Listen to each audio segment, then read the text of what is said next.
All you new real estate agents, this is for you. I'm going to give you 6 tips on how to get your first listing in your first 60 days.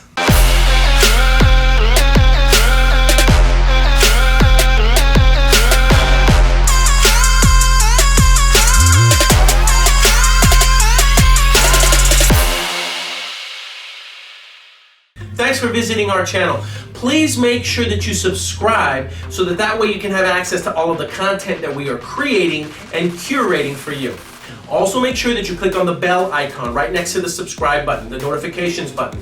When you do that, you'll receive instant notifications the minute that we upload new content. Lastly, also make sure that you join our Facebook group. It's a private Facebook group, and when you apply to join, it's going to ask you 3 questions like who referred you and a few other housekeeping questions. But make sure that you join because we're putting stuff in that private Facebook group that we can't really go out and share publicly, and I want to make sure that if you're a real estate agent, you have access to all of the newest and latest and greatest content and information. So it never fails. One of the most common questions that I get via email, via Facebook Messenger, Instagram Messenger, or through our Facebook group is, Paul, how did you get your first listing and how long did it take you? Well, I'm going to give you 6 tips on how you can get your very first listing in your first 60 days of being in business or of just having gotten your real estate license. So let's just dive right into it. Let's start with number 1. The quickest and easiest way to get a listing is by approaching your sphere of influence. All right, now what is your sphere of influence? Your sphere of influence is people that know you, that like you, and trust you. For some strange reason, people get involved in the real estate profession and they don't want to go out and talk to people that they know. One of those reasons might be because they're too embarrassed about their past, okay? They're embarrassed about their failures, they're embarrassed about their screw-ups, they're embarrassed that they may not necessarily have had much success in real estate. At the end of the day, your failures don't occupy that much space in everybody else's mind because guess what? They're busy thinking about their own screw-ups and their own failures because that's what most people do. For those of you who have just gotten licensed, when someone gets their license, there's 2 types of professionals, right? There's 2 types of real estate agents. There's the first type that doesn't know that they don't know what they don't know. They are just what we call ignorance on fire. So they're going out there and they're talking to every single person they know about how excited they are. That sheer excitement is what attracts people to them, and maybe they don't buy or sell personally, but they refer people over to them just because they are, again, ignorance on fire. They're just excited. The second type of agent that gets their real estate license and they want to know everything. All I'm saying is that we call that in the industry intelligence on ice. In other words, they know every fact and every law and every civil code, and they know everything that they need to know. But at the end of the day, they don't have any clients because they haven't gone out there and they haven't spoken to anybody. Tip number 2, I want you to approach expired listings. Expired listings are the listings that at one point were on the market for sale, and for whatever reason, they didn't sell. Every day, you should make it a point to check who were the expired listings in your service area, and you need to get a hold of those expired listings, and you're going to use a script very similar to this. Hi, John or Jane. My name is Paul Argueta. Your home at 1234 Mockingbird Lane came up as an expired listing, and I just wanted to know, when do you plan on selling it again? Never. Terrific. Now tell me, I see it was on the market for X number of days. If it had sold, where would you have moved to next? Now, if I can't get a hold of them on the phone, then guess what? I'm gonna go door knock them. And if I can't get a hold of them when I door knock them and maybe leave them something in print on their doorstep or a business card or something to that effect, but if they are in my service area, I would be approaching them on a daily basis. Tip number 3, start working the for sale by owners, okay?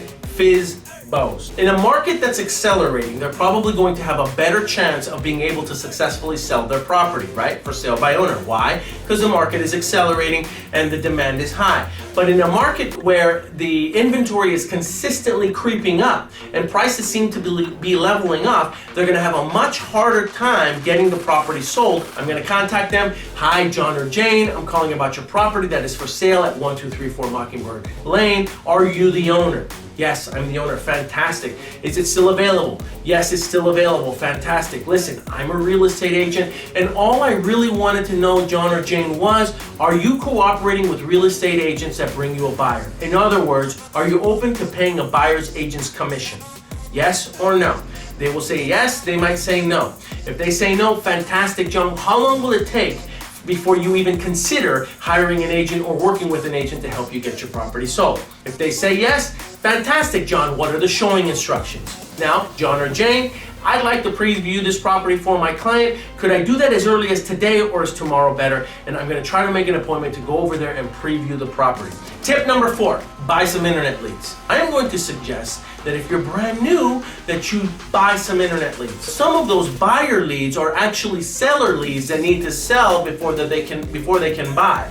Buying leads is an easy way to scale your business upward, and nobody is saying that you have to spend thousands of dollars in buying leads. It's worth it, and it's an opportunity for you to scale your business and to invest in your business. I am going to suggest that you invest money in your business and you buy some internet leads. Tip number 5, door knocking, also known as canvassing. Canvassing is one of the most effective ways of getting a hold of people, and in this day and age, where cold calling is becoming a lot more challenging because you've got phones now that now screen these calls, door knocking is a way to get face-to-face with the client, giving you that personal touch and that personal opportunity to talk to them about the property that's for sale. Tip number 6, the final tip.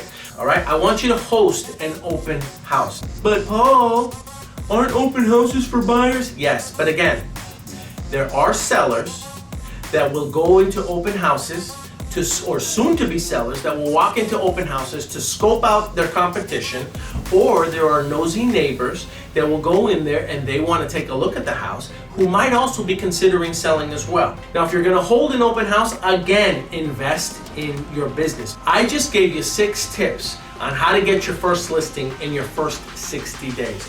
Could it happen sooner? Absolutely. Could it take longer? Absolutely. It really depends on the level of effort that you apply using the techniques that I just gave you. Some people are going to go out there and they are going to give this everything that they got, and they're going to be successful at it. And then there's going to be some people that, half-ass it, and then later on they're going to say, those techniques don't work. Bottom line, those who apply maximum effort to what we're telling them to do are going to reap the rewards. Please make sure that you subscribe to the channel. Make sure that you click on the notification icon, right, so that you can get notified every time we upload a new video. Make sure that you apply to join our private Facebook group. And lastly, if you saw value in the information that I just shared with you, make sure that you share this with other people, right? Comment below. If you think that there's something that I missed, if you think that what I said makes sense, if you have had results applying the things that I shared with you today, make sure you comment below. I'd love to hear your success stories. And if there's something I miss, I'd love to hear your comments on it as well. But participate in the dialogue. I read and respond to all comments. All right? I look forward to hearing from your success. Make sure that you subscribe.